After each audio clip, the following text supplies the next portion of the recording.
संत आदरणीय सभी संतों को चरण वंदना, उनका आशीर्वाद आए हुए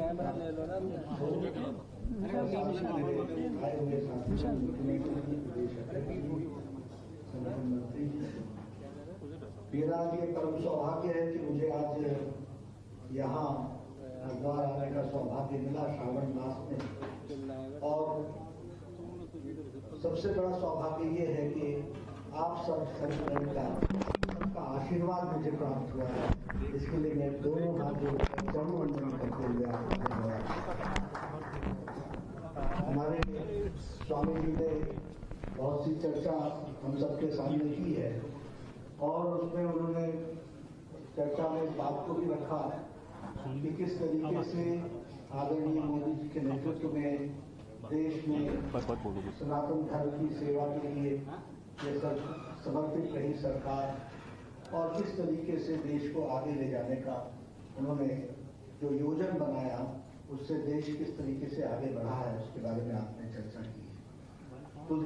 तुलसीदास जी ने रामचरितमानस में लिखा है, मुद मंगलमय संत समाजू जो जग जगम तीर्थ राजू, यानी हमारे ऋषि मुनि संतों के जहां समागम हो वहां स्वयं ही वो तीर्थ स्थान बन जाता है। तो ऐसे तीर्थ स्थान पर मुझे आने का सौभाग्य मिला। मैं पूरा आप सबको धन्यवाद देता हूं जो आप लोगों ने मुझे आशीर्वाद दिया। जहां तक उत्तराखंड की सरकार का सवाल है, आपने 2 प्रश्न रखे थे, दोनों प्रश्नों का समाधान मुख्यमंत्री जी ने तुरंत किया है। यह इस बात का सूचक है कि हमारी सरकार समाज के प्रति संवेदनशील होकर, रिस्पॉन्सिव होकर के उन सारी चीजों को पूरा करने के लिए कृत संकल्प रहती है। आज जब हम यहाँ पर एकत्र आए हैं, आप सबका आशीर्वाद आदरणीय प्रधानमंत्री जी को हमेशा मिलता रहा और वो ताकत भी मिली है और उस ताकत के माध्यम से वह उन सिद्धांतों को आगे बढ़ाते चले गए जिससे देश का विकास भला हो सके और उसको आगे बढ़े। हमारी नीति में उन्होंने बड़े स्पष्ट शब्दों में कहा, justice to all, appeasement to none. सबके साथ न्याय होगा लेकिन तुष्टीकरण किसी के साथ नहीं। साथ ही उन्होंने कहा, सबका साथ, सबका विकास, सबका विश्वास और इस बार कहा सबका प्रयास। तो हम सबको वो सारी बातें उन नीतियों में भी देखने को मिलती हैं और हमारे सबको वो ध्यान में भी आता है। एक लंबे समय से भारत में एक बहुत बड़ी बहस छिड़ी हुई थी। भारत संविधान से एक राष्ट्र बना था, लेकिन इसके बावजूद भी धारा 370 के कारण जम्मू कश्मीर हमारे मुख्य धारा में शामिल होने से वंचित रहा। वो हमारा अभिन्न अंग होने के बावजूद भी संविधान की मान्यताओं के माध्यम से जो उसको मुख्य धारा में शामिल होने में जो कठिनाइयां आ रही थी, उस पर बहुत समय से बहुत सी सरकारें आई लेकिन उस कार्य को नहीं कर पाई। ये आदरणीय मोदी जी की इच्छा शक्ति और अमित भाई शाह जी की रणनीति थी जिसने धारा 370 को धाराशाही किया और मुख्य धारा में शामिल करते हुए जम्मू कश्मीर को आगे लेकर किया है। यह छोटी घटना नहीं है। भारत का संपूर्ण एकीकरण 6 तारीख को 2020 को हुआ, 6 अगस्त को संपूर्ण एकीकरण, जब जम्मू कश्मीर की संविधान की दृष्टि से वह मुख्य धारा में शामिल हो गया। लगभग 126 से ज्यादा ऐसे केंद्रीय कानून थे जो भारत के संविधान में संसद ने पारित किए थे लेकिन जम्मू कश्मीर की धरती पर नहीं लगते थे। आज वो सारे प्रावधान लग रहे हैं।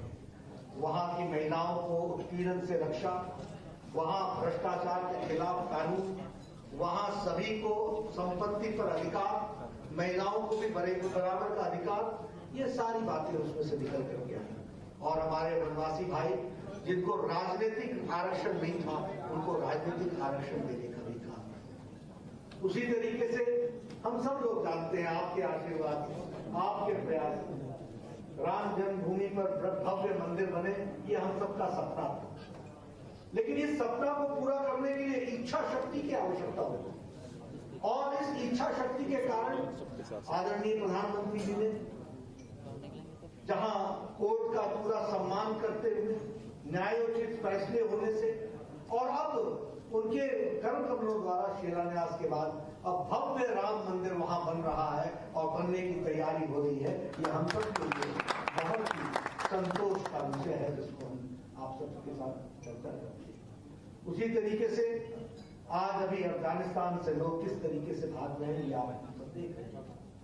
लेकिन यही विषय हम लोगों ने उठाया था कि जो हमारे सिख भाई, जो हमारे हिंदू भाई, जो प्रताड़ित होकर के अफगानिस्तान से, बांग्लादेश से, पाकिस्तान से, इन सब जगहों से जो निकाल दिए गए थे और वो भारत में आकर के शरण ले रहे थे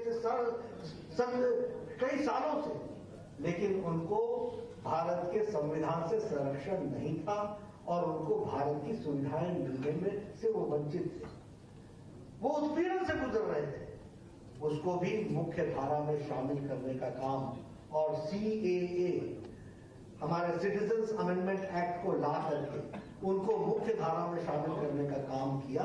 तो हमारी मोदी जी की सरकार ने किया है। इस बात को आज हमें समझ में आता होगा जिस तरीके से काबुल में घटनाएं घट रही हैं कि हमारे भाई और हमारे लिए दुनिया के लोगों के समझ में आ रहा है कि किस तरीके से वो अपनी जान बचाकर के वहां से, और हमारी सरकार सबको वापस सुरक्षित आए, इसके लिए मोदी जी की सरकार प्रयासरत है। ये हम सबको उसी तरीके से हमारे यहाँ अब जब हमने कहा सबका साथ, सबका विकास, सबका विश्वास, तुष्टीकरण किसी का नहीं, अब आप देखते होंगे कि 13वीं शताब्दी का ट्रिपल तलाक का कानून यहाँ भारत में विराजमान। बहुत अचरज की बात है कि यह कानून पाकिस्तान में लागू नहीं होता, ये कानून बांग्लादेश में लागू नहीं होता, ये कानून हमारे मुस्लिम देशों में, ईरान में, सीरिया में नहीं लागू होता है, इंडोनेशिया बहुत आए थे वहां लागू नहीं होता, बांग्लादेश में लागू नहीं होता, लेकिन हमारे देश में ट्रिपल तलाक चल रहा है।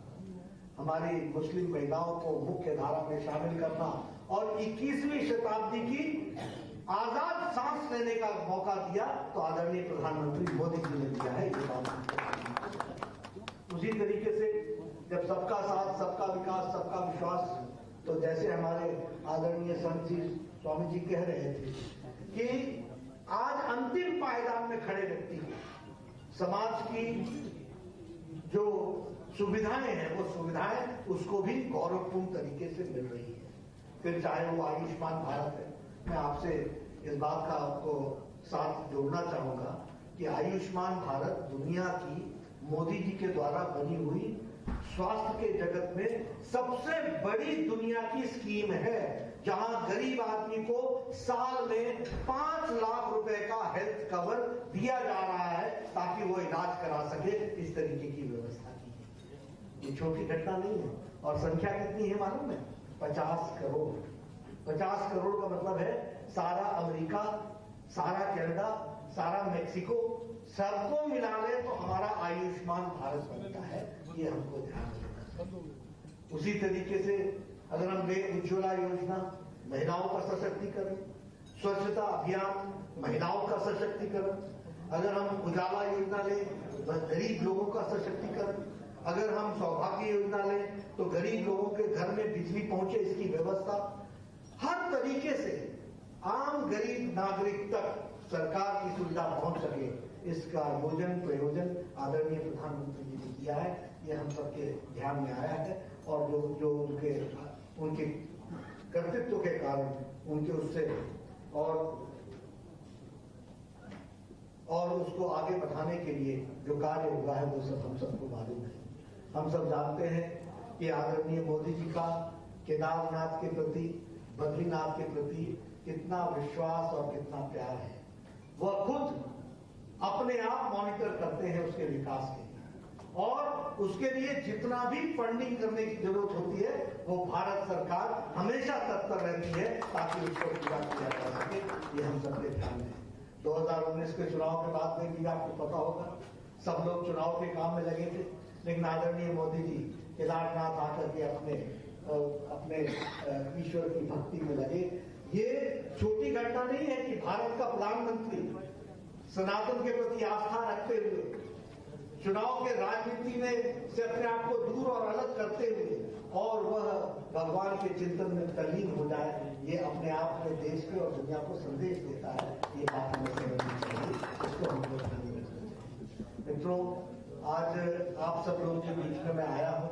मैं आप सबसे आशीर्वाद मांगता हूँ कि मुझे आप ताकत दें ताकि मैं अपने संगठन को और ताकत दे सकूं, मजबूती प्रदान कर सकूं और इस मजबूती के साथ साथ भारत में कोई प्रदेश ऐसा ना रहे जहां हमारा कमल ना खिले और कोई ऐसा प्रदेश ना हो जहां कमल खिल करके हम आम जनता की सेवा में अपने आप को तल्लीन कर लें। इसके हमको इस संकल्प को पूरा करें, इसके लिए हमको आशीर्वाद चाहिए। मुझे पूरा विश्वास है कि आप सबका आशीर्वाद मिलेगा। हम सब लोग जानते हैं कि मोदी जी की इच्छा शक्ति और अमित शाह जी की रणनीति ने भारत की राजनीति में बहुत बदलाव लाए हैं। उसको हमको अमली जामा पहनाते हुए एक कार्यकर्ता के रूप में संगठन में उसको आगे कैसे ताकत प्रदान करनी है, उसमें हम सब लोग लगे हैं। और इसके लिए मैं आपसे आशीर्वाद मांगना चाहता हूँ, क्योंकि जिस पार्टी का मुझे अध्यक्ष बनाया गया है, मैं आप सब लोगों के आशीर्वाद से ही जो कुछ कर सकूंगा वह निश्चित रूप से देश के लिए और प्रदेशों के लिए लाभकारी हो और सबको मंगलमय स्थिति में हम रख सके, इसके लिए हम प्रयोजन करेंगे। आपका आशीर्वाद प्राप्त हो, इन्हीं शब्दों के साथ बहुत बहुत धन्यवाद।